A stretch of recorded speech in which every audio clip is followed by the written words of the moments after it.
Lonely Monk Productions.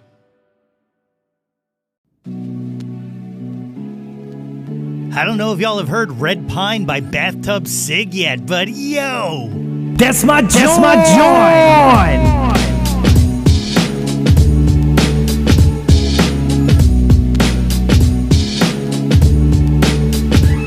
Hey yo, displace the guilt and... What's good, friends and family, neighbors near and far? Welcome to an all-new episode of the Yo, That's My Jawn podcast. The podcast, website, brand, movement, way of life dedicated to the embrace and championing of your passions. I am your host, Nate Runkle, a.k.a. Jeff Johns, a.k.a. Nate 3.0, back at it again with yet another episode of the podcast. As always, I hope this podcast finds you all in good health and in good spirits. On today's episode, I am joined for a chat by D. Gerhart and James Daniels of the band Chestnut Grove.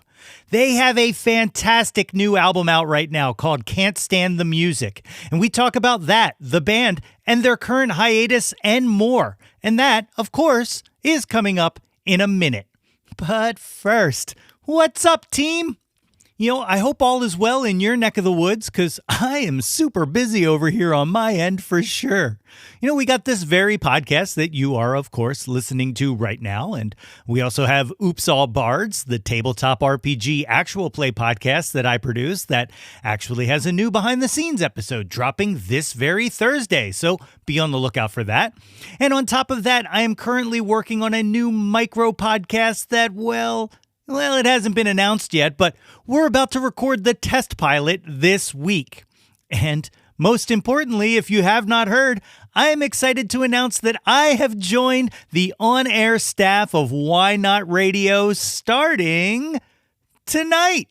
Well, that's right, folks. Every Monday from 5 to 8 p.m., I will be on the radio. It is super exciting. I have been obsessed with the radio ever since I was a little kid. And the radio market here in Philadelphia is 1,000% responsible for that. You know, as a kid, my dad was a WMMR guy. He'd listen to WYSP as well, but for the most part, MMR was his station. And so, MMR was my station. And that made up the soundtrack to my early youth. You know, the Morning Zoo with DeBella, Ed Shockey, Pierre Robert, who of course is still there. But then, as I grew into the music head that I was, I started to branch out on my own. You know, I was a big Eagle 106 guy, as they played all the top 40 hits that I started to love. Shouts out to Danny Bonaducci. You know, Power 99, of course, was my go-to to satisfy my hip-hop obsession. And Q102 operated in that Goldilocks zone, playing a role as something of an amalgam of the two of those.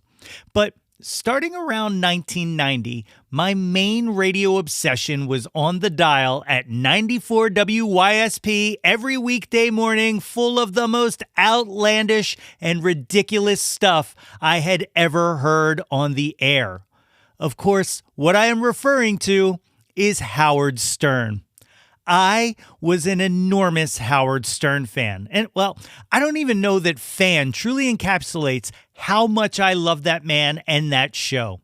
I began doing everything I could to listen to him on the radio. I would feign illness and stay home from school so I could tape full shows to listen back to over and over again. And when I couldn't miss any more class, I began doing this technique I called wired for sound. I would take my Game Boy earbuds, run them under my shirt and out through my sleeve, and I would rest my head on my hand so it looked like I was just kind of, relaxing. But what I was doing was I was listening to Howard and Robin and Fred and Jackie and Stuttering John and the Whack Pack instead of whatever social studies or math or bio lesson I was supposed to be studying. Yeah, I wanted that. I wanted to sit on the radio and talk to people and goof and joke and interview and put on skits and create song parodies, which I suppose kind of helps to explain why I do what I do here.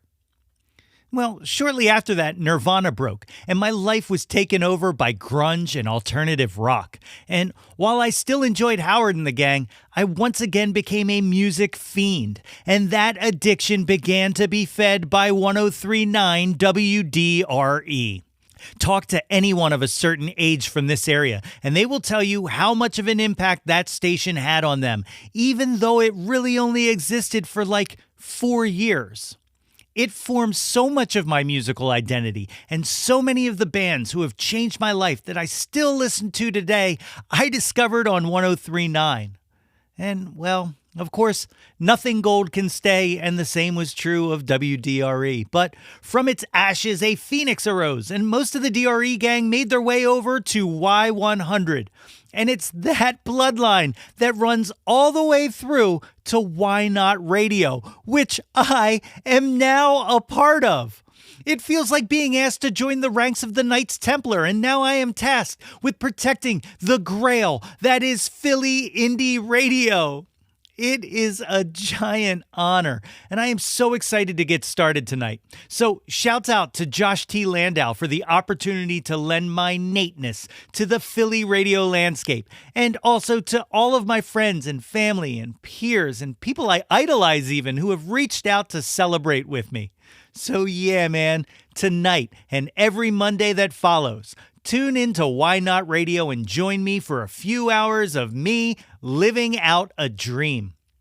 You can find Why Not Radio on the web at www.whynotradio.net or on your smart speakers, be it an Amazon device or a Google Home or whatever you got.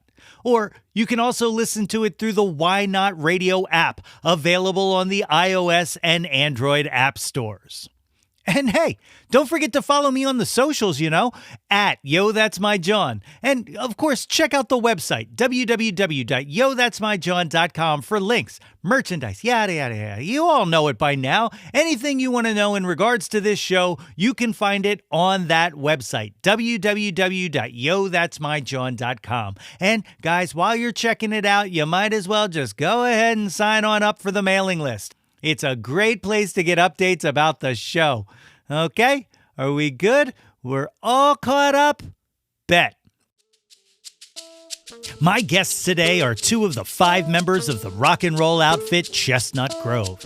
Since 2011, the band has embraced and explored sonic palettes that include new wave, indie rock, funk, soul, alternative, and R&B. Their latest record, Can't Stop the Music, is a 12-song banger, drenched in psychedelic guitars, swirling synthesizers, funk-infused bass lines, danceable beats, and innovative, catchy melodies. Folks, it is my honor to welcome to the show D. Gerhart and James Daniels of Chestnut Grove. Ladies and gentlemen, I am joined today by the great D. Gerhart of Chestnut Grove and possibly at some point James Daniels, but right now it is just me and D, and we're kicking it. D, thank you for coming on the show. Oh, no problem. The fireworks are just blowing up inside my house. It's chaos. That's exactly what I'm chuckling about. We actually just talked about this, how ridiculous it is that, like, I can't even thumbs up anymore without, like, fireworks and bubbles and all kinds of stuff firing off. I did it. I was like, oh, God, AI, just chill for a little. It's amazing. It's unbelievable. I'm so excited to be able to get to chat with you for a whole multitude of reasons. Not just solely because Can't Stand the Music is just a phenomenal banger of an album, and congrats on that. It sounds absolutely stellar. But we kind of touched upon this. I'm just happy to have a conversation with a fellow Montco suburb pal here. You guys are from Perkiomenville, and I gotta ask, how much time do you spend at Green Lane? A lot. Oh yeah. You asked like the perfect question, because Green Lane kind of is just a staple. Has been. I don't live in Perkiomenville anymore. Okay. But anytime I have to talk about the area for people who don't live near that area and they're like outdoorsy, I'm like, oh, have you ever been to Green Lane? And they know exactly what I'm talking about. So it's famous in its own right. You already know. I don't have to tell you. You already know. I love it. I have so many great Green Lane memories, and then some bad ones. Like, you remember you used to be able to swim at Green Lane, and like I don't know why we took that away. This the Nerf culture. No, anyway, it's a stupid thing. But I blame everything on the man. Like, it is the man. The stupid it is the man. They're just a big bunch of fun suckers. But that was like every summer, like we would go to Green Lane, and that was our Jawn. Like that was what we were all about. And then they took it away, and I was like, I don't really get to go to Green Lane much anymore. But then they built a disc golf course there, and I'm there. Like now they brought me right back in. I was just gonna say they've still been making modifications though. Don't knock them out entirely. Their trails are still great. I do also miss the Scottish Irish Fest that they used to have there. That was huge. And a couple other events. Like they have that amphitheater there. I wish they would utilize it a little more. Well, you should set something up. You put it together. Put a fest together.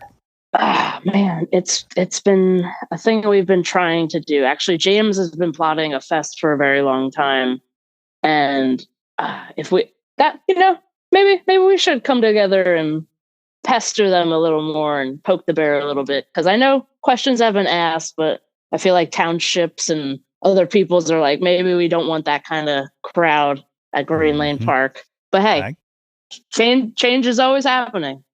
I get it. It's awesome. So let's start things off as I always like to do in the Wayback Machine. Tell me a little bit about yourself growing up. Like what kind of music was playing around your house? Growing up. So my mom had a very awesome taste in music. She listened to like the Beatles, a lot of oldies, Temptations, anything back from like the 50s and like Elvis Presley to kind of as modern as you could get in the 90s. I was born in 93. So 50s to the 90s, I got a really good spectrum of from my mom's side. And my dad was very religious, so he didn't like any secular music being played in the house. So it was like kind of had to like sneak all of it. So it kind of made it that much more of an incentive for me to want to do it. Because it was like, don't do that, that's bad. So I was like, yeah, rebel, I want to do this. I listened to a little bit of everything. Anything I had siblings also. So anything that I could get my hands on. They were all older than me, and anything I could steal from them. Yeah. When did kind of guitar enter the picture? When did you start playing? That also started when I was in my early teens. My dad is a drummer. Even though he doesn't like secular music, he still really liked playing drums. He was a jazz drummer. So I took lessons from him when I was younger. And then when I started to get into that rebellious kind of teenage age, I was like, I'm not doing this anymore. I'm going to play guitar and sing over top of it and write songs and do everything that you don't want me to do. So it kind of took over in my early teens. Maybe that's a bunch of the punk rocky attitude behind us. Yeah. Well, you mentioned writing songs. Were you like writing right away? Like that was kind of how I was. Like when I learned how to play guitar, it was like I was writing songs and then learning how to play guitar just to play the songs I was writing. Like that's pretty much my entire journey. Also, I've always been compelled to write songs, and I can remember the first song I wrote was just like on an open strumming on a standard tuned guitar. So it doesn't sound nothing special, just open strumming and then bar in the fifth and then figuring out the seventh sounds pretty good with that. And then opening it up again. I just remember going through that whole process and blowing my own mind because I was like, do other people know about this? And then that kind of just everything else went up. That's incredible. When in relation to all of this, did Live Day 2010 occur? Because I just watched the video on the YouTube channel, and that is amazing that you guys have that. Yeah, that's kind of the beginning of our band. We were seniors in high school, and that was 2010. We graduated the next year, so that was December of 2010, transitioning into the new year. And James and Jawn had been playing together in a band called Hidden Eclipse. And they played together a lot.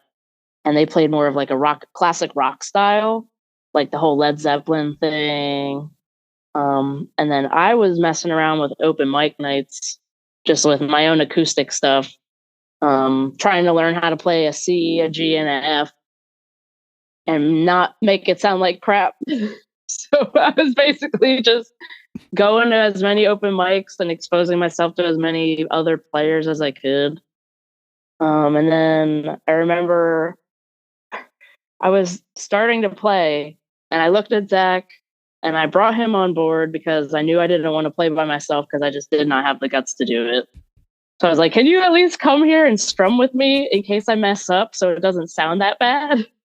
So he came, and I looked at him, and he looked at me, and then James was on the other side of the camera, just kind of like, why haven't we formed a band yet? Like, kind of freaking out. So that kind of propelled everything into, let's meet up. What kind of music do you want to play? Let's start writing songs. Chestnut Grove was born. That's incredible. Like, especially not just, the moment, because the moment is amazing as in itself, but to be able to have like that time capsule of that video, to be able to kind of revisit essentially the moment when the idea was birthed. You really, really can see, I think, the growth from that. Like, you watch that and you listen to what we sound like, and now you listen to what we sound like now. And it's kind of like, if you don't stop and if you really, really want to do something, you're going to eventually get better at doing it. So it's just all about how committed are you? How much do you want it?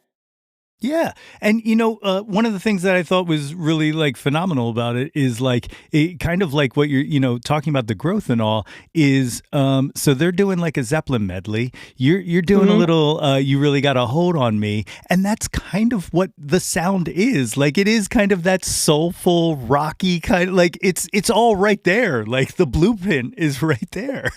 The foundation is in front of us. Yeah, no, for a long time, we really leaned on that classic rock kind of crutch. And we've done tons of tribute shows, from Led Zeppelin to Queen to the Beatles to Janis Joplin. And we love music.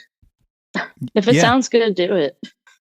Speaking of tributes, I watched because I do this half-ass research. Like, don't think I'm this big studier of.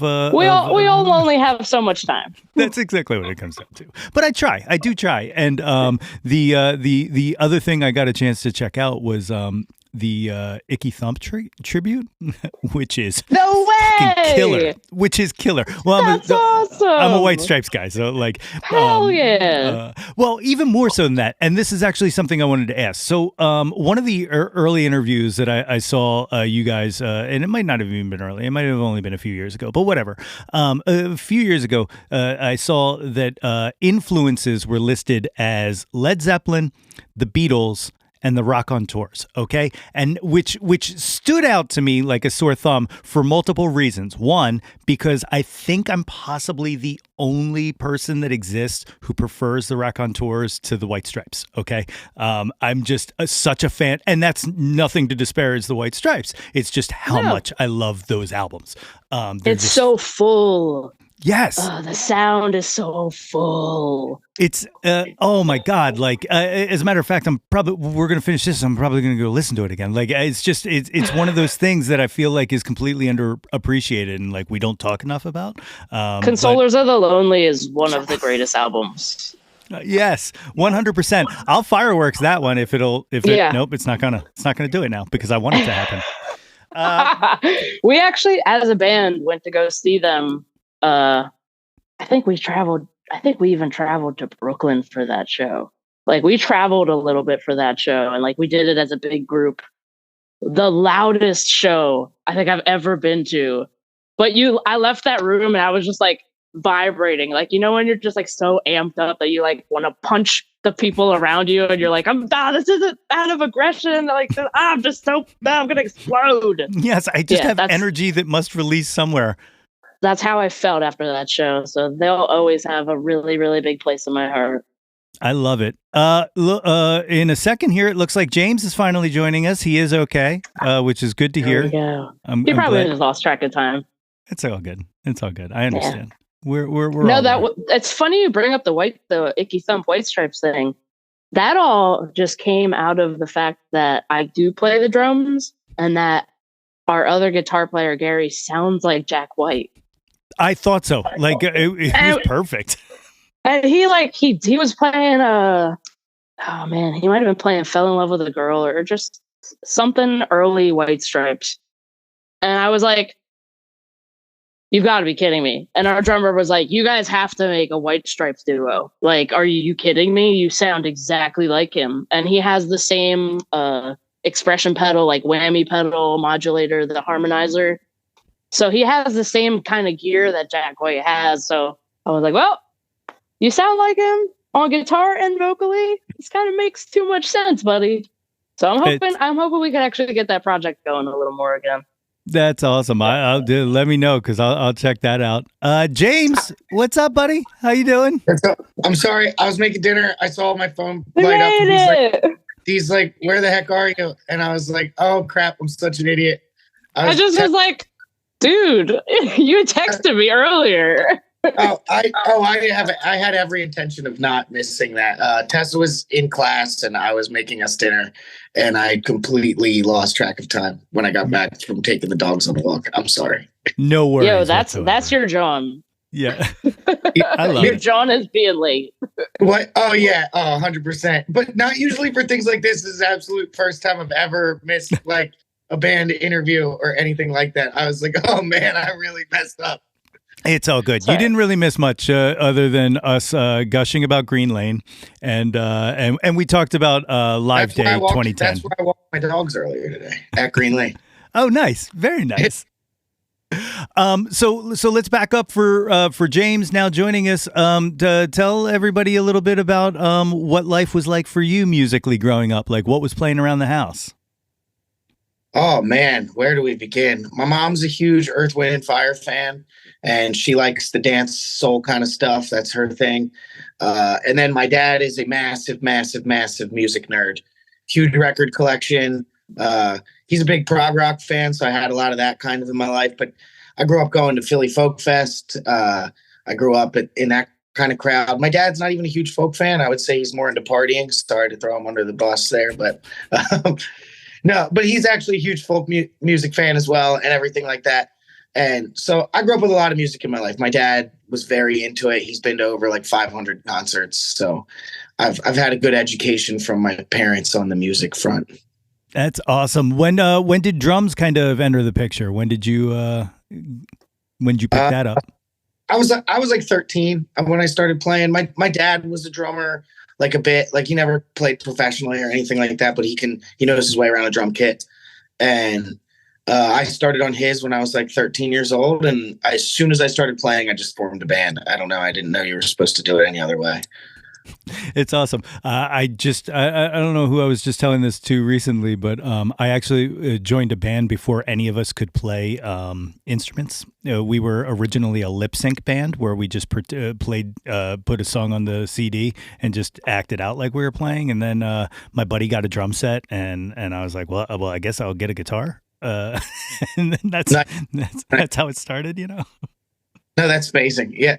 I mean, I would say our guitar player, Gary, started out without, he knew how to play a little bit, but I think we were further along a little bit than him at the very beginning. But I mean, boy, did he catch up fast. Yeah. Yeah. He just also looks cool. So it was like a necessity. You look cool. Yeah. I don't look cool at all. I don't have that going for me. I'm right there with you. I'm the goofiest front. Like I used to front a band, and I'm the goofiest front person you may have ever seen. If I was cooler looking, I'd probably front a band, but I don't for that exact reason. It's amazing, absolutely amazing. So we were just talking about Live Day 2010 and how that was kind of the birth of Chestnut Grove. Because I got a chance to watch that video. So you guys get together. What kind of shows are you guys playing? Like where are you playing at? Like high school and then just outside of high school. Mostly, like we played like everyone's graduation party. To be honest, like we started hitting bars like right after that stretch. Like we played like a coffee shop in town, like where like all like the art related like students performed things after school. And so we played there as well, but like we didn't play out that much. It took like a year for us to get like into the bar scene and then graduate from there and then keep just climbing the ladder. So I would say we just played everybody's graduation party. We just played a bunch of classic rock songs poorly at everybody's grad party. Or like Halloween party, whatever kind of party they were, whatever excuse they had for getting together, honestly. Yeah, we were down to party for like $300. That's hey, that's admirable. My band, we were a grad party player too, and that all ended when we played. I forget. I think it was my friend's younger sister's grad party, and we did "Rape Me" by Nirvana and "Killing in the Name" by Rage Against the Machine, and they got shut down. And then the referrals went away. Yeah. It's not graduation friendly. So you guys are playing now. You're playing some grad parties and stuff like that. Are you writing music at this time? Like, were you immediately kind of drawn to writing stuff, or were you primarily covers? I mean, we played a large portion of covers. We immediately wrote songs. I was in a band before even Dee joined up with us. And I mean, when we got Dee is when we started to like legitimize ourselves as a band for sure. But John and I, prior to that, played in like a couple different bands throughout like junior high and high school. I've been playing with John since I was like 13, like right when I started playing drums. I really started playing drums because John rolled in and could actually play music. Like he could play bass, like actually. And I was like, oh, cool. I should probably start trying now. So that's really how it happened. And like right away, John and I immediately started writing. Like I think we wrote a couple riffs and things that we played, and like they weren't full songs, but like we could repeatedly do the things we were writing. And we did that right off the bat. Like we did that and then learned like 5 songs because we were like, yeah, maybe we'd understand a little more about song structures if we actually like learned one of these things. I love it. When did you like, so you guys kind of formed together and all and stuff like that, but when did you kind of start to begin to mold that sound? Like, did it come naturally, like the direction you guys wanted to go, or did it take a while to kind of find exactly what you wanted to what you wanted it to sound like? That's a loaded. Do you want to go first? Oh man, that's tough because it went through very many transitions because I feel like initially it was a lot of like, all right, I'm learning how to play this instrument. I'm just going to really focus on playing this instrument. And we were all just playing our instruments together. And by the time it was 2015, we wrote an album that was on the folky or Americana side. Yeah. I think like everything leading up to 2015, I would say was like the growing pains of figuring out how to write songs. And we definitely wrote some cool stuff during those times. I'm not saying it was all worthless or anything along those lines, but I definitely think 2015 we start to sound like Chestnut Grove at all, if that makes sense. Yeah, that's where I was going. That's where I was going with that. By the time it was 2015, we were kind of beginning to have some sort of sound. Okay, took a little bit. Yeah. The so that all leads into Perky Omenville. Where did you guys cut that at? Like in our barn, in the practice space that we grew up playing in. We met Owen McGreehan at I forget which. I think it was a Gibber Jazz Festival. I think was the first one we met him at, and then we just kept running throughout the entire summer. And he was recording all the live shows and selling them back to the bands and like doing it for the festival for some promo. And we kind of made good friends with him throughout that whole year. And then he moved into my parents' house that next summer for 3 months, and we cut that record from what was it, like June through September of 2014. I think. Mm-hmm. Because it was Folk Fest was happening while we were doing it. So our first like semi-professional recording experience was still in our practice space. He brought his entire studio in a trailer to my parents' house and we set it up in the barn. That's incredible. Have you guys ever thought about revisiting? Is that barn still there? Like you should record another. We still practice there. Oh yeah. Oh yeah. That's awesome. Yeah, you should do a Perky Omenville 2.0 and it's coming up. It's coming up on its anniversary. So yeah, it'll be 10 years old next year in 2025. So we're definitely going to have to do something for that. That's killer. One of the other things, and we kind of touched upon it with the live day and all, but one of the things that I really appreciate about you guys is you guys are very into video and documenting and kind of recording videos and using stuff like that. Do you have as much fun as it appears you're having shooting these videos, or? Yes, we if anything, we had too much fun and probably should have been a little more structured businessly. But Yeah, totally. We definitely were like 20s. We're in our 20s, and it's obvious. yeah, we had a blast every single second of anything involving the band. That's awesome. The and I'm going to jump around because again ADHD, and I apologize, but you guys went really strong playing out and stuff like that, and then recently have decided to kind of take a touring hiatus and all, right as you release this phenomenal force of an album. Are there any shows actually planned for it during this hiatus, or are you nothing, huh? Nothing right now. Trust me, it really hurts my soul to say that. It's really financial. We want to be really candid about that. Like, I don't want to sugarcoat. Like, we're not stopping to.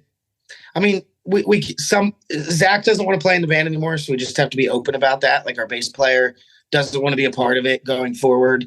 So that's the first time since 2012 that we've had a member change, and we all graduated high school together. So it's it's a huge change. It's not something where we're just like, yeah, we've been through this before. Let's get ourselves another bass player. So we have a personnel issue right now. So we have an inability to perform the record.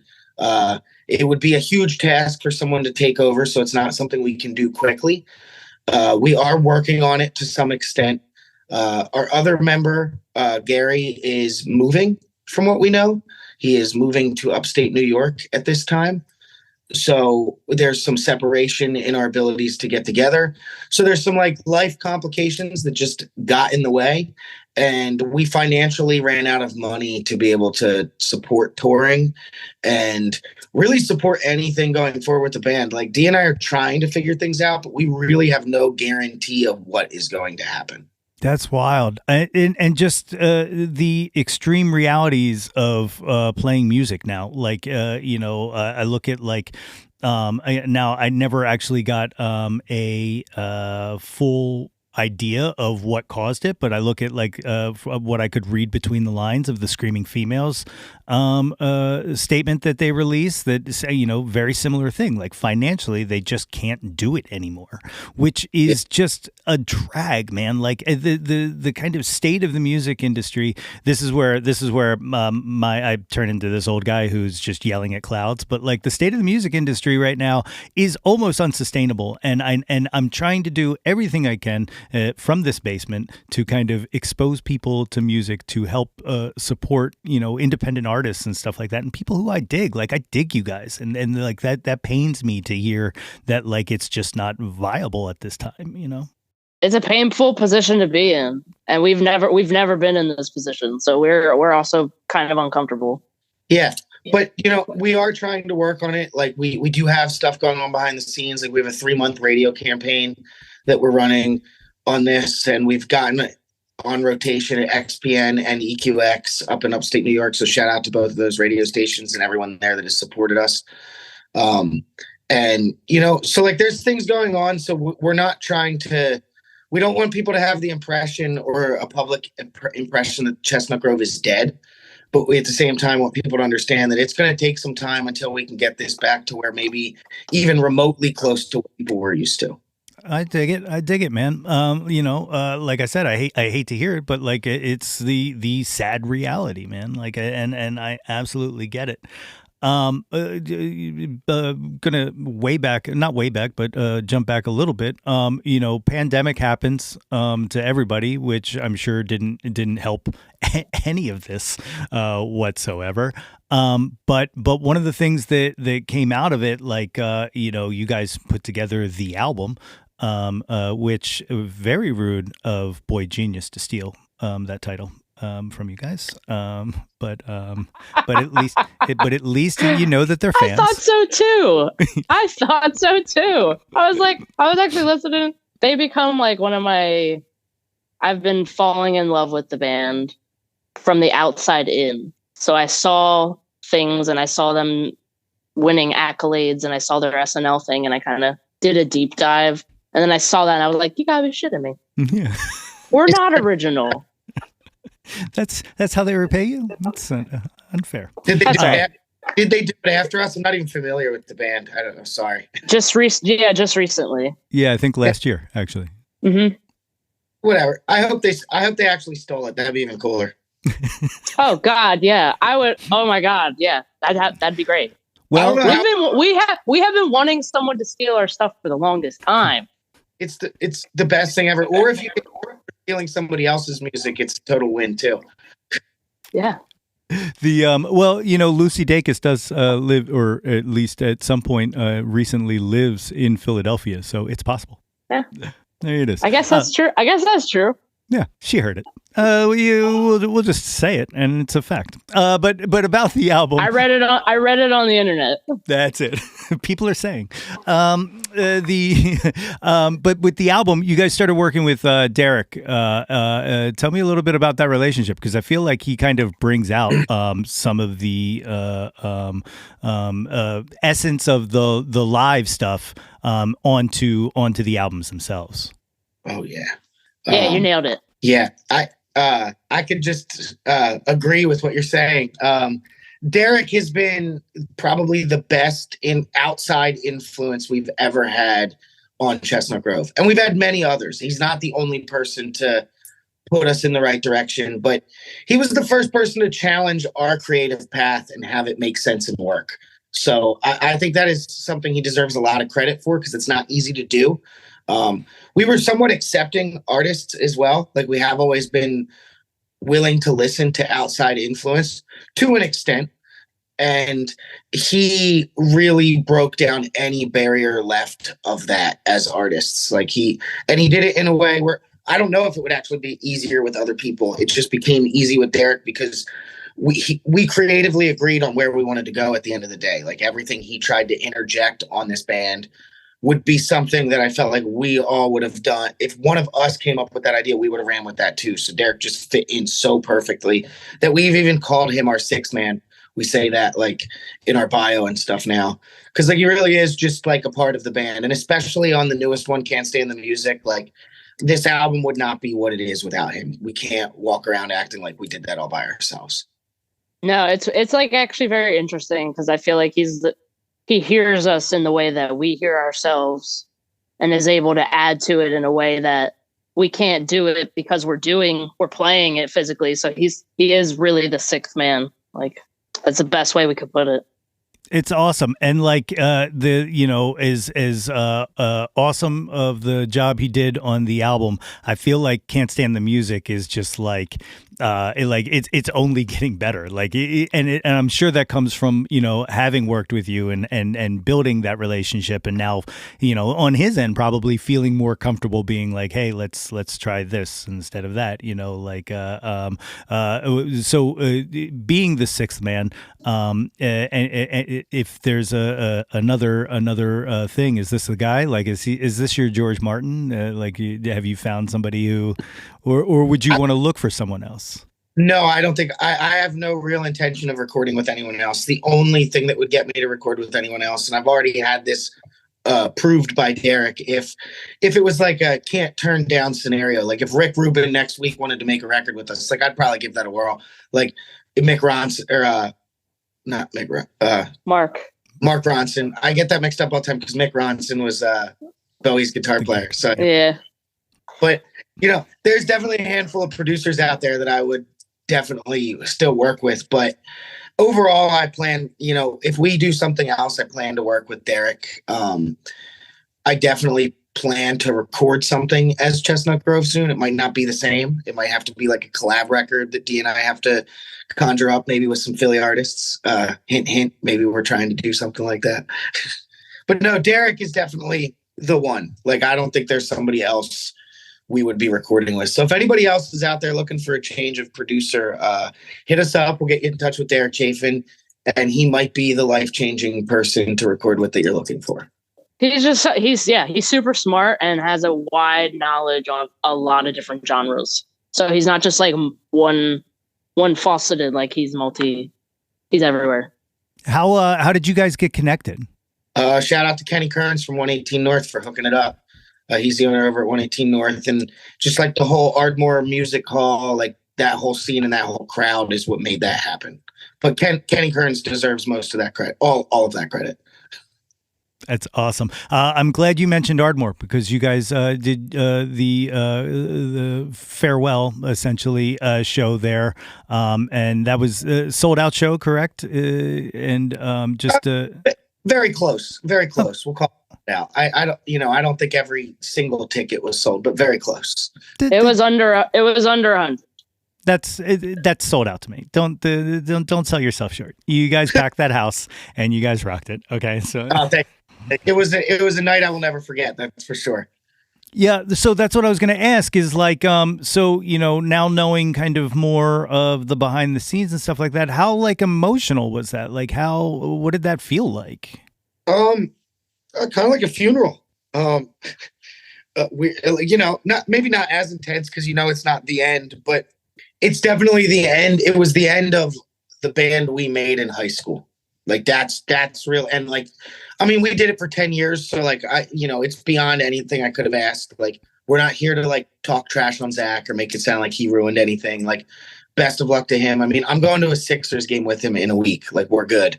It's just, he's ready to move on from the grind of touring and what it takes to be in the music industry. Like, even if you're on the bottom of it and not really making a living. And honestly, if you are on that level of the music industry, it's probably the hardest level to be in because you have to be available for things like this. And you have to be on top of it and really trying to grow your brand and be a business person all at the same time. While just at the end of the day, you're like, I really just wanted to write some cool songs and hope people liked them. And then at the end of the day, like, no matter how much you want it to be that, it's just, there's so much more to it than that. So like, everybody in this band grinded really hard. So like they deserve a break as well. So. Definitely. Oh, I definitely respect that. Like, it is challenging. I mean, like, even running this dumb little podcast. I mean, like, I'm a one-man show here and stuff like that. And, like, that, like, I work a full-time job. And sometimes, that there's a conflict there. And I have to be like, say, full-time job, I'm going to not be here because Eric Bazillion from the Hooters wants to talk to me. Like, yeah. But also, like, you can't do that every day. Like, those are, you get those few and far between get out of jail free cards. But yeah, like it's a lot of stress. Like, if that making music or podcasting or anything isn't your full-time gig, like, you're doing this in your free time. And sometimes your free time takes up more time than your other time. And I get the stress, man. Like, I absolutely, like, no shame on needing a break from it. I get it. Like, I love music, but also I'm not going to let it kill me, Yeah. No, exactly. And that's really that's all the break is for us. But like, like you said, the Ardmore night was emotional. I mean, it definitely was. I had to try and keep my mind off of that the whole show, and try and stay hype and on it and not really get caught up in the fact that might be the last time I ever get to do something that cool. And, I hope it isn't. I don't think it is. Time off, though, can make it hard to sell that many tickets again. So there's just a lot of variables to go into it. So it was a very emotional night, knowing you've worked your whole life for this, and it kind of all came to some sort of end at that moment. Like, I think this music is getting received better than anything else we've ever released. So, I think there's definitely a huge opportunity out there for Chestnut Grove still. We just have a lot of work to be able to get it to a capacity where we can perform at that level again. I mean, Zach was a great bass player. It's not like that's an easy shoe to fill, especially when somebody at that level is probably going to be like, all right, do you guys make at least a good 30K a person a year touring? And it's like, no. And they're like, oh crap, can't really do that. So, that's kind of the level we hold ourselves to. And we never really were able to get there financially. So it was a very emotional night. Yeah, I definitely get it. And, like bringing somebody out, like you guys have been playing for, since you were kids, man. Like, so I understand that like bringing somebody new in, now even more so than just being able to play the parts, but to be able to like kind of fit the role of, in a core that is just so tight together. Like it's definitely not easy, man.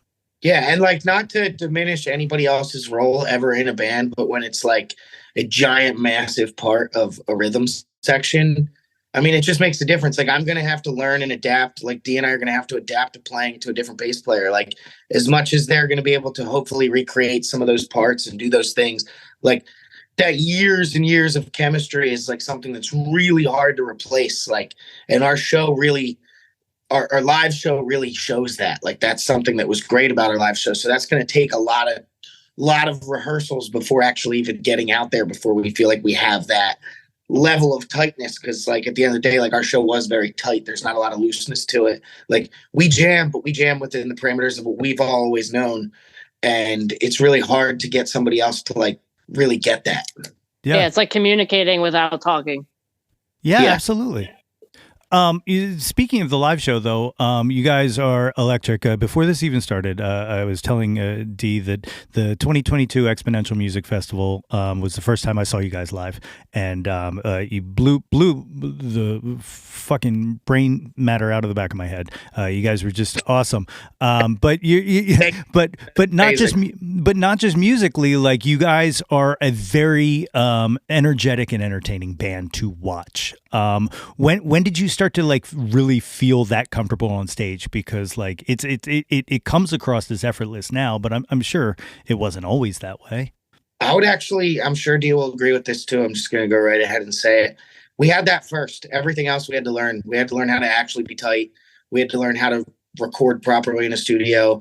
We had to learn how to perform tighter as a band. Every year of touring and playing gigs and doing this damn thing, we got tighter and tighter and tighter. Like that's for sure. I'm not going to say like in 2014, we were stopping on a dime like that and having the lights shut off and being able to come right back in. Like that's something that took a lot of time, but Dee's confidence as a performer has always been there. Our natural insecurities that musicians face every day. I'm not saying we were above that. That would be a bull-faced lie.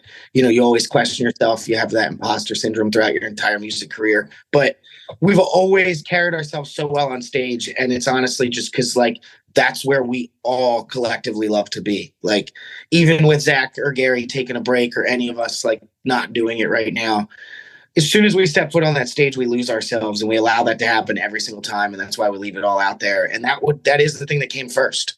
Yeah, I definitely feel most comfortable on a stage, and I've always wanted to be an entertainer, and more importantly, I've always wanted to be a front person of a band. So the fact that dream was able to come true for me, I owe those four boys a lot for dealing and working through the struggles of growing up together. It's been an awesome, awesome journey.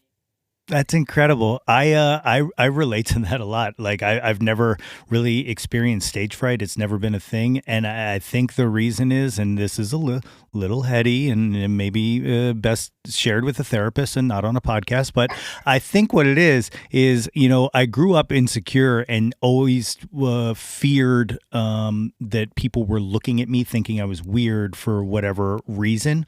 Whereas on stage, I knew everyone was looking at me, and it was like I was in control of it. So it was like kind of like me overpowering like the feeling of insecurity by making people pay attention to me, if that makes any sense. And I will send you guys money for listening to my therapy. Yeah, I'll bring that up in therapy. She'll probably tell me that's some sort of like deflection or like deeper seated issue that I'm struggling with, some childhood trauma. Yeah. A little bit of that, a little sprinkling of all of that. Yeah, it's fine. I dig it. I dig it. So you mentioned the kind of the radio push for this album. Obviously, All For You is one, right? Is that what singles are we looking at off of this? So he is not diminishing any of the songs on it. He is kind of sending out like feelers on the whole record to some extent. Okay. And pushing the freakness, which I think he just thinks is the most streamlined for radio. It's not necessarily even Mark Cordellos who does the stuff for us. It's not like he when he said it, he's like, it was a hard pick, but he just felt the freakness stood out to him as something that like radio can listen to, and they can like jump through the song the way that they do and realize that like there's no drastic changes in it. And that is what sits on the radio station the best. And that's hard to find in our music because I am a huge lover of that breakdown in the middle of a song, or that part where there's like a tempo shift or something like that. So it's hard for us to get through the writing process without me rearing my ugly head and trying to do such a part. So we're just really dramatic. Like yeah.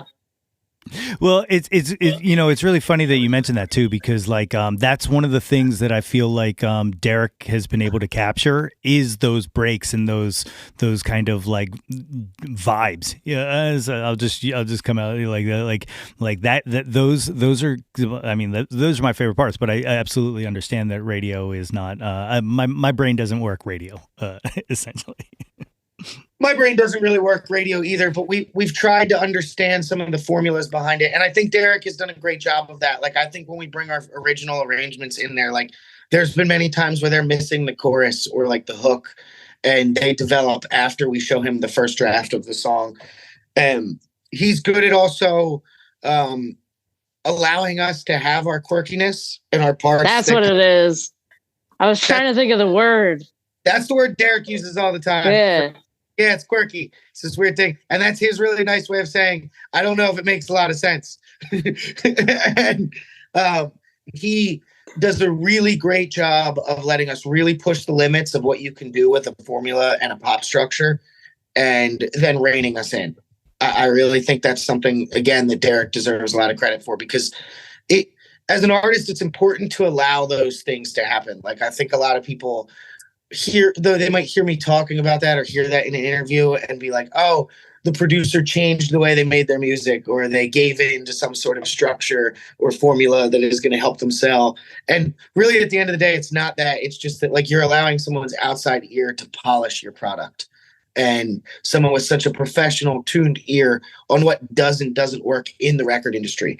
Because at the end of the day, like, it is an industry. Yeah. So it does a good job of finding that perfect balance between what is your art, but what are we trying to sell here? I can dig it.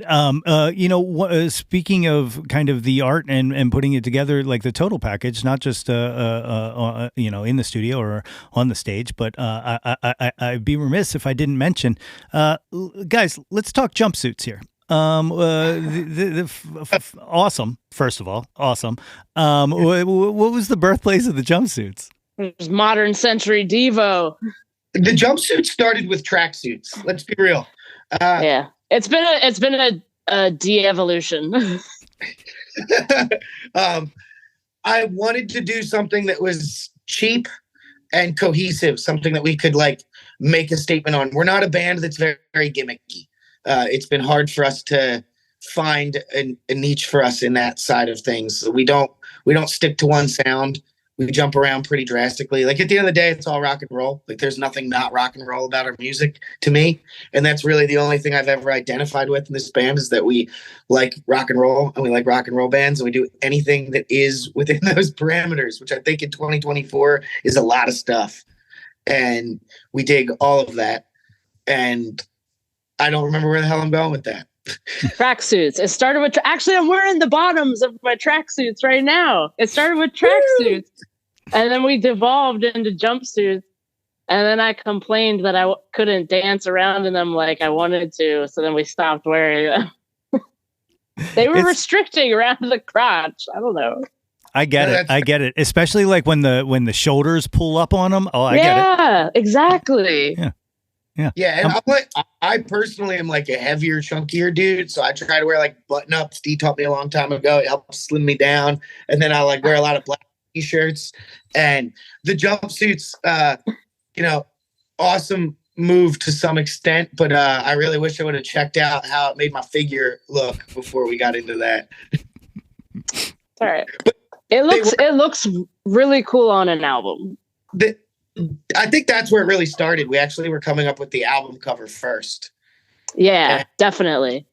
And we found jumpsuits to match what we were coming up with for the album cover. We wanted to do sort of like an entire themed thing to have more of a marketability to what we were doing. It's cool. I dig it, man. Like it definitely plays. Like the tracks or the jumpsuits play. Like I'm a big fan. Me too. I was a big fan. I thought it was definitely not a bad move. I think we made a good choice. Somehow it fits the vibe of the album. Also, I don't know. We're just a bunch of trash men and women, just up there. to borrow a phrase, it's perfectly quirky. It's very quirky, and I dig it. The one other thing I want to ask you about, and then we'll jump into the jauntlet and stuff like that. Tell me a little bit about Literally Nuts, because I started to rabbit hole on that a little bit. Nice. That I'm really glad you're asking about that, because that's something that you can probably expect from D and I sooner than a live Chestnut Grove show or anything like that. We have a huge network of musical friends and people that we want to do the same thing you're doing here and expose people to new music and new artists or anybody that really just has a cool story. That was the whole point of Literally Nuts, and really just to create content. Like, I think we realized we were a bit late to the content party. For better or for worse, we didn't care about social media enough. We just didn't. We probably should have. I just thought that people went out into the world and did things because it's cool to go out into the world and do things, but there's just not a lot of that anymore. So instead of completely disappearing into the abyss, D and I are going to be making a bunch of content throughout this entire year, and probably like around fall or early 2025, you can expect like a revamp of Literally Nuts, probably fairly soon on that. And it'll pretty much be like this. Like, we're everybody else, everybody and their mother's brother's cousin is making a podcast. So are we. It's awesome. I dig it. I'm all for it, man. I love just all of it. Like, have you guys talked to Dan Drago from 25 O'Clock yet? Isn't that on? That's on the schedule right now. Yeah, I think we just scheduled that for February. Okay. Dan is an amazing pal of mine, and he actually just invited me on his show. It just aired last week or something like that. It'll be a few weeks for the people listening to this, but whatever. I work in the future, but we had this conversation about how we just want more people in the space, because all that does is just exposes more and more people to all of the awesome people that we all know, like all of the musicians we all hobnob with and stuff like that, and that's all I want. Like I'm so excited about kind of Philadelphia right now and just all of the musicians in the area and all, because I just feel like we're prime. I feel like we're right there, and there's just something we just need something, and then once that door opens, we're all coming through. And that's how I look at it. So if you ever need anybody for Literally Nuts, you can give me a call. Sounds good. I actually think it would be a cool idea for collab episodes where somebody with another podcast, it's we both kind of air this one on our platform and bring our audiences together. I think that would be something cool to do every you do a bunch of regular episodes and you do that, and it's let's get together and actually schedule a live stream that's both of our platforms and really bring our audiences together, because that's really the whole point, like you're saying. Yeah, yeah. Like I said, once one of us gets in, we're all going. I'm bringing everybody. I'm bringing all of Philadelphia and the tri-state area. You know, I got friends in Delaware; they can come. You know what I mean? Like I want all my I pals guess. to succeed. That's really all I want. Like I want other people to like the stuff that I like, and that's really why I started this podcast. So. You're like, oh, Delaware, we'll bring you with us. Yeah, of course. You know what I mean? Like Grace Vonderkoon can come with us. That's the only person I know from Delaware. So that's who I was including. At this time, you want to go through the Jauntlet. This is my questionnaire that I ask all of my guests. It's 2 segments. Oh yeah. It forgot about this. It starts with the one-hit wonders, and you're just picking one or the other, who you prefer. First one, Billy Joel or Elton John? D, we'll start with you. I want to say Billy Joel recordings, but Elton John live. Right. I like it. That's heady. I dig it. I can dig it. James? That's a damn good one, because I really don't like picking one over the other. Just like piano songwriting gods. Like, how do you? I think I like a little bit more Billy Joel songs than I do Elton John. But like, Goodbye Yellow Brick Road, I don't know, man. Can I take a rain check and get back to you next week on that? Yeah, it's also valid. I'll tell you what. Nobody here is judging or scoring points, so you can answer however you like. My dad looks kind of like Billy Joel, like when they were both young. So let's go Billy Joel. But I'm with the Elton John. They're both the best live acts, though, man. Like, I know it's hard. Start. Yeah, I don't know. That's a damn good tie. I dig it. Next one, Debbie Harry or Joan Jett? Joan Jett. Debbie Harry. All right. See, now I'm going to break up the band. I love Blondie. Yeah, I love Blondie. I could dig it. I'm on this new kick where have you guys ever seen Light of Day, the movie that Joan Jett did with Michael J. Fox? No. Okay, I'm gonna send you guys a link, but they play siblings in a bar band in Cleveland. Okay, and it's this incredible movie. And my new kick with this, because I just rewatched it, was something I watched when I was a kid, and I just rewatched it recently, and I'm like, I want Phineas and Billie Eilish to redo this movie, and I'm just going to keep bringing it up until it happens. No, you should write this. You should just write the new script for it, and then just. When you sell it to somebody, your last wish in it has to be that it has to be these two people cast as the leader. You can't have it. I like it. I might actually do it just as a fun exercise. What do you think of that? I write scripts all the time for a fun exercise. I can't tell you how many screenplays I've written. It's disturbing, and I've done nothing with most of them. I put a collection of some of them out in like 2008, and if anybody wants to e-stalk me, they could probably find it on Amazon, but I'm not going to share the link because it's kind of embarrassing. But but they exist. So they're findable. That is true. I just gave everybody a little scavenger hunt. Next one, Aretha Franklin or Tina Turner? I cannot choose between the Queen of Rock and Roll and the Queen of Soul. Sorry, like they're both queens. It's fair. I can, unfortunately, and I wish I couldn't, but I've just unfortunately listened to so much more Aretha Franklin records than I have Tina Turner. So I got homework to do is really all I mean by that. That's fair. Look, again, no wrong answers here. These are all legends, okay? Like, you know. Some YouTube or some commenter on one of these videos, wherever it's being aired, is going to be like, the idiot said Aretha. What an idiot. I thought that Adam Weiner from Low Cut Connie had my favorite answer on this one because I find it really hard to answer myself, but he was like Aretha vocally, Tina on stage, and I was like, fuck yeah, good call. Mm-hmm. Yeah, you know? I could dig that, but like they're legends in their own right, so I'm like, I can't even. They're just up there at the same pedestal that I've put them at my whole life. Yeah, no doubt. Nirvana or Pearl Jam? Nirvana. Okay. I'm a Pearl Jam guy, but I still like you guys. Janis Joplin or Stevie? Oh, go ahead. I've just listened to way more Nirvana. Pearl Jam is a bucket list live band. I know they're one of the best. I'm a massive Foo Fighters fan, strictly just because I saw the live show when I was in high school, and my dad knew I was a huge Nirvana fan, so he just connected the dots with the Foo Fighters thing. I was a big Foo Fighters fan. They weren't my favorite records, but they're one of my favorite live bands. And I know that that Pearl Jam is of that ilk, so I definitely need to get out there to a Pearl Jam show. I can dig it. I saw them one of the shows that closed out the Spectrum, and it's one of the best shows I've ever seen in my life. I bet. And I will also, you mentioned the Foo Fighters. Earlier, we were talking about the Raconteurs, and I think it was right when you were joining, James, but I was saying how I'm a bigger Raconteurs fan than I am a White Stripes fan. And I will now confess that I'm actually a bigger Foo Fighters fan than I am a Nirvana fan. So that's fair. There's nothing wrong with either one of those things. They're both the two best concerts I've ever been to in my life are Foo Fighters show and Raconteurs show. So yeah. Let's go. Dig it. I can dig it.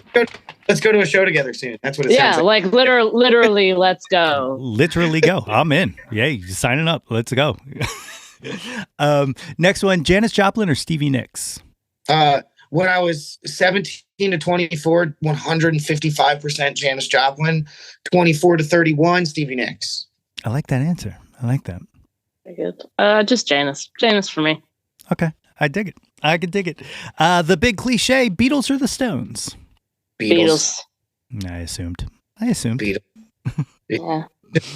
And damn, is it close? Because really, it's just a dumb question. Yeah. No. I get it. It's cool. I mean, you call my question dumb. It's like Jordan versus LeBron. Like, you just have to have the discussion. Like, you just it's like greatest touring band, greatest recording band. That's a perfect way to put it. That's actually a really perfect way to put it. I dig it. I always say, and anybody who listens to this and has been listening since day one is about to roll their eyes into the back of their head and throw up. But I always say that the Beatles, to me, were like four geniuses, and I include Ringo in that, but like four geniuses who created music for like a 10-year period. Whereas to me, like the Stones are just a fucking band. Like they are just a band. And I think that recording versus live completely is a testament to that. So Good call. The last one of the one-hit wonders, Bohemian Rhapsody or Stairway to Heaven? Bohemian Rhapsody. We weren't allowed to play Stairway to Heaven as Chestnut Grove in my dad's barn. That was the first and pretty much only rule my dad ever gave me. Yeah, it's Bohemian Rhapsody for me too. It's cool. I with the Zeppelin background, I was kind of shocked. I was kind of expecting it, but now that I know that rule, completely makes sense. Yeah. I mean, I have a deep-seated love for Queen and Freddie Mercury as a front person, so I could just still listen to Bohemian Rhapsody and enjoy it, I think. Stairway is just tough. Yeah, definitely. I get it. The top 10 countdown's the next spot. You guys all know this, but Jawn can be whatever you want it to be. It doesn't have to be music. It can be anything. Number one, what was your first Jawn? What was the first thing you were obsessed with when you were a kid? D, we'll start with you. I guess the very first thing, I was obsessed with the Phillies. Yeah. I really liked baseball when I was a kid. I can dig it. What did you say? 93 around there, somewhere where you were born. So like you missed the first that World Series heartbreak, but you got to see the good one. I came around for the good one and the golden years, and then the deep-seated, oh my God, this is so disappointing, and now where we are right now. Yeah, which is almost as disappointing because getting that close hurts. Philly sports, it's a roller coaster. It certainly is. James, first Jawn. Basketball, Sixers, Allen Iverson, and Michael Jordan. That's my Jawn, 100%. Still hasn't changed. Nothing about it is any different. I love basketball as much as I love music. I talk about it nonstop. The best way to put the entire band to sleep is when Zach and I would start to talk basketball in the band van. They could sleep for 4 hours while we went over stats, who's the greatest, making the case for every single best small forward that basketball is absolutely 100% my Jawn. I can dig it. Speaking of filling the void, like Zach was the best instigator in that ever, like in any kind of conversation. Like he knows how to push James's buttons, even if he agrees with him. It was just to like see how far he could push and how far he could go. But we've talked about making a sports podcast. You guys might get to see Zach every once in a while if I make a sports podcast. And Unfortunately, I'm stealing a part of your name because I didn't know that you had a That's My Jawn podcast. Because I want to say, by the way, before we're done here, that this is the coolest podcast name I've ever been on. Like 100%. That's My Jawn is absolutely my favorite podcast name ever. When I saw that we were going to be on this, I was like, total win. I was like, yeah, we made it. We're on That's My Jawn. That's awesome. So I love the name. And Dee the other day was like, when we were talking podcasts and like things we can do to like make content and stay relevant. She was like, do you ever think about doing the sports podcast actually? And I was like, yeah, I actually have a name. And I was like, the Sports Jawn. I'm just going to call it that because I'm mostly going to talk about Philly sports and probably some other stuff every once in a while, but mostly Philly sports. And so the Sports Jawn, be on the lookout for it. Hell yeah. I love it. I love it. Number 2, what's your current Jawn? What are you into right now? I'm listening to a lot of Bjork. Yeah. Nice. Yeah, sure. Have you ever seen Dancer in the Dark? The film she was in? Check that out. It's like a musical. Okay. It's I want to say it's a Dogma 95 film, but maybe not because I think it broke some of the rules. But anyway, Dancer in the Dark, just phenomenal film. Yeah, I've been really stuck on the 90s album so far, but her discography is expansive, so I have like a very large rabbit hole. Yes, I like it. James, what do you got? My Jawn right now is the Crash Course for Guitar for Dummies, a la me. I'm really nervous about having to play totally solo to make some money because I don't like working at regular places for a job. So I'm doing a little crash course right now on guitar. So learning how to play guitar, not poorly, that's my Jawn. I dig it. You got any full songs? Where are you at on that? I mean, I've written like a full album. I can play guitar like a little. I'm a serviceable strummer.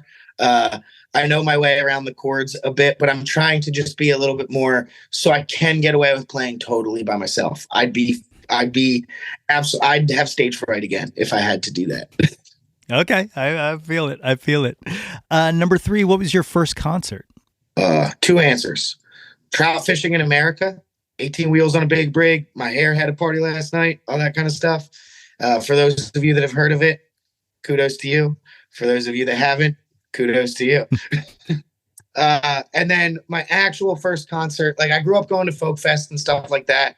I mean, I technically saw, before I even appreciated or cared, I was a little kid running around while Arlo Guthrie was playing at Spring Gulch Folk Festival. And I was just like, Mom, can I have money for a necklace over at the stand? And I definitely wasn't paying attention. I'm not even going to pretend I was a kid that was like 4 years old playing banjo. That was not me. I was like 4 years old being like, can you take me up to get cotton candy? But I grew up around all that stuff. So like my first concert was technically all of those things. But my first concert was my dad took me to see the Foo Fighters, I think when I was in 9th grade. That was like my first stadium concert. That's awesome. Where was that at? The Spectrum. I think I was there. Nice. Yeah, right after Echoes, Patience and Grace came out, they opened with Let It Die. Mm-hmm. I think I was there. Pretty sure I was there. Damn, that was probably a great show. Oh, it was the best. Pearl Jam finished at the end of that summer. They opened that summer of touring they were like, this is the last show we'll have at the Spectrum, and then everybody's show is the closing encore of Spectrum. And I think Pearl Jam played at the end of that year, the start of next year, I forget. But it's awesome. That is awesome. That's pretty sweet. D, first concert.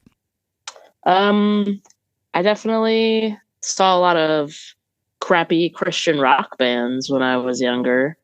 And a lot of like I was into the hardcore scene for a little bit when I was a teenager. But I think my first real big concert experience that stuck with me was when the first time I went to Bonnaroo. What year? I think was it 2009?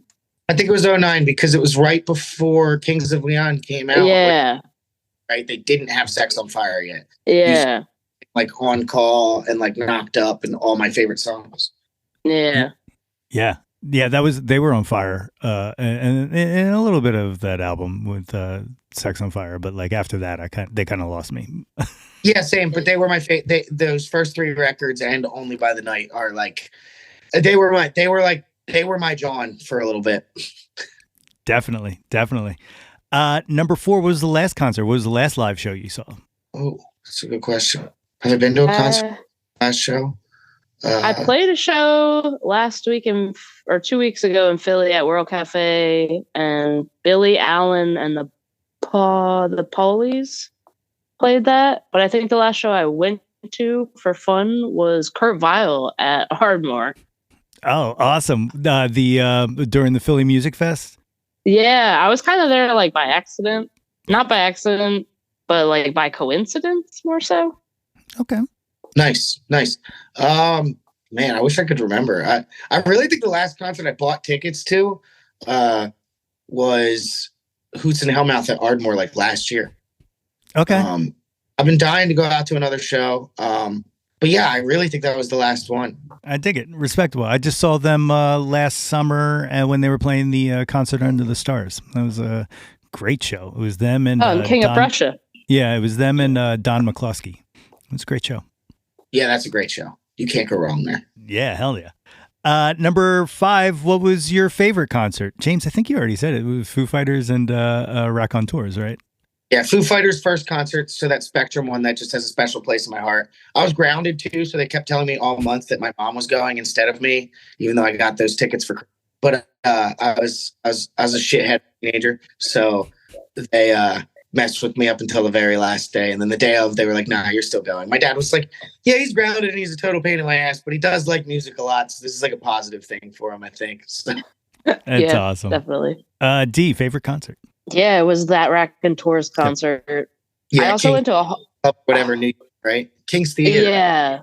I also have to throw a Hall & Oates show in there just because the crowd was really fun. Not even that they were the best. It's just like that crowd was a whole fun experience. And then Patti Smith, the year we played Exponential Fest, that was also an experience that will stick with me forever. That's awesome. Yeah. I will, I always have to, it's in my blood, my DNA. I have to say this, but, John Oates from my hometown of North Wales. He's one of my stretch goals. He's coming on the show, whether he wants to or not. It's just going to happen. I'd rather see him on here than Daryl. Yeah, I have no desire. And I even the last email, I've sent emails numerous times, and I've talked to who was handling his press and stuff like that a few times. But the last email I sent, I was like, I have no desire to talk about Daryl. Please come on the show. Oh, I hate it when dads fight. Anyway, so that was favorite. Number 6, who have you never seen live that you wish you would have? They can be living or dead. My Morning Jacket and Wilco. You haven't seen Wilco? Oh no. Oh my God. Yes. Make that happen. It's My Morning Jacket and Wilco. I have to see both of them live. They are the next 2 things I'm going to make sure I go see live. Let me also say, twice I've seen My Morning Jacket open for Wilco, and just mind-numbing. Just a mind-numbing show. The fact that you've seen them on the same bill just means you were like the most privileged room ever. It was great. It was really great. I'm a Wilco obsessive. That's that's primarily my Jawn. What it comes down to. I just saw Jeff Tweedy last summer at the Atlantis in DC, 450 seat room, and we were right up front, and I got to have a little interaction from the audience with him, and it was the best day of my life. Oh, that's amazing. Second best. I'm sorry. I got married last year too. That was the best day of my life. Second best was interaction with Jeff Tweedy. Sorry, way to cover. way to cover that one. Boom. D, who have you never seen? Oh. I want to go see Prince. Oh, God, that would have been awesome. Where are you going to? Yeah, where are you going to see? I would have. He said dead or alive. There was a disclaimer with it. Again, the people who followed me since day one are about to roll their eyes again, and then also once again vomit from rolling their eyes back in their head so hard. But I was supposed to see Prince on the Purple Rain tour. My parents bought a ticket for me to go with them, but then found out how crazy the stage show was, and then they sold my ticket to one of their friends. And I never got to see him. So. But now, the joke is, but now both my parents are dead, and so is Prince. So. Oh, oh, that's awesome! What a good joke. Yeah. So there we go. I love that. Dark humor is the best. It's the only way I know it. It's the only way I know it. Number 7, name an unappreciated, John. Something you wish had a little more shine to it. Oh man. Where do I begin? Our homies in Wild Adriatic, Stella Ruse, their local band, Hoots and Hellmouth. Man, let me give Hoots and Hellmouth a huge shout out right now. I'm not going to take my sweatshirt off because no one wants to see that, but I got a tattoo right here. I discovered them right when we were graduating high school, right when like Mumford and Sons and like Edward Sharpe and the Magnetic Zeros and like the whole folk revival was going on. And people would ask me, they'd be like, "Oh, what's Hoots and Hellmouth?" I'd be like, the next Mumford and Sons. I'd say that like all the time. I was like, they're better. I'm like, I'm not even knocking any of those other bands. Like they're all awesome. But like for me, Hoots and Hellmouth is like one of the greatest bands to ever make songs or make music. And I thought they were going to be huge. Like I thought they were going to be massive. I honestly didn't even know that they were like a small local Philly band. I just thought they were one of the best bands ever. So those guys. Fantastic answer. Yeah. I'll throw. Yeah, I don't know. You like took all the really good ones. I'm sorry. There's so many good ones. I mean, Let's be Leonard. Chamomile Friends. and Whiskey. Yeah, like Hezekiah Jones, like any of that, like so many great Philly bands. Like the list goes on and on and on. I could name so many of them, and they all just deserve more props. Definitely. I love it. And that's right in my wheelhouse. As I told you, we're bringing them all with us. We're kicking that door open. We're bringing them all with us. Number 8, what's your favorite album? Right now? Can we just that works, yeah. I got to exit out real quick, pull up my Spotify, double check. My favorite album. Holy crap. I don't know. Do you even have an answer? I like there's so many. I'm overwhelmed with information. The Moby Play album will always stick out for me. That was like one of the first albums I ever fell in love with and put on repeat, like consciously. Dr. Dog's Critical Equation. I also think that album is fantastic front to back. Yeah, I agree. I don't even know where to say. I'm just gonna go out on a limb and say for me, it's my personal favorite album. Selling England by the Pound by Genesis. I love it. Great answer. Number 9, name an artist whose output you'll consume anything they put out. Jack White. That's a good one. I've loved everything he's ever put out. Even the weird crap that's weird, I still like it. And then he's made like 5 songs I don't like. That's pretty solid. It's a good record. I just started, digging back into the White Stripes catalog recently, and I don't even remember what the spark was that ignited that, but goddamn, just so goddamn good. And it's just 2 people. Yeah. I just love the cut of his jib, to make it very simple. I love what he represents what I love about music, because I can listen to music from the 20s 1 minute and be listening to A Tribe Called Quest next. And I think his music represents that. And I don't even think it's always clear that it represents that. But when you start to fall in love with Jack White as an artist, like I have, and like a lot of this band has, like we definitely love Jack White as a collective in Chestnut Grove and everything he represents in music. But I think he represents the eclecticness that I have in myself. So his music kind of is like a reflection of what I would do with music as well. So like I kind of just agree with what he goes for. Hell yeah, I respect that. Yeah, I'll second that, and I'll throw Harry Styles into the mix because everything he's been doing now, I've been really digging. Yeah, favorite album. So Selling You by the Pound, just because like I think that album's just absurd. But then like right now, the Harry's House. Like that record I listened to on repeat for like 4 straight months. It's a vibe, man. That is a vibe. Like it sonically, and then like even when I see him like play those songs live and stuff like that, I'm just like, God damn, like I don't know why you're this good. Like yeah. It's almost like if he took like Station to Station, Thriller, and just threw it all against the wall and came out with like this new pop record that just nobody can touch. Yeah, it's unbelievable. It's truly unbelievable. And then like even like his Tiny Desk concert that he did, like I was just like sitting there like damn it, I think I hate you. Like I respect you so much. I think I'm annoyed by you. You're my new Patrick Mahomes, Harry Styles. Like, yeah, no, he is. He's like so good. You're like, dude, I'm supposed to hate you. Like, I'm supposed. Are you even trying? I'm not supposed to, like, you're making music I'm not really supposed to like. This is definitely for chicks, but like, it's so good. Like, I'm just like, the Gorillas also, they could do no wrong in my book. yeah, 100%. Great answers. Great answers. Number 10, the 10th and final of the top 10 countdown. Again, Jawn, anything you want it to be. What is your favorite Jawn of all time? weed. I'm a big fan. Yeah. Yeah. I'm allowed to say that. That's just weed. Weed's my job. Yeah. Yeah. If I mean, that's like my therapy. That gets me through the day. Like, that's my happy place. It's where I go to when I'm upset. Like, Much respect. Much respect. So Can't Stand the Music is now out. It's everywhere. It's streaming. Physical? Is there physical? There is physical, right? Vinyl? there's gonna be physical vinyls. I've thought about Not on Apple What? Music, right? it. Is Oh, I don't know. Whatever. I'm not good with tech stuff, and my buddy at work couldn't find it the other day, and I was just like, I don't know. Maybe it's not there till February. Maybe that was you can't read the analytics till February. I don't remember what you told me.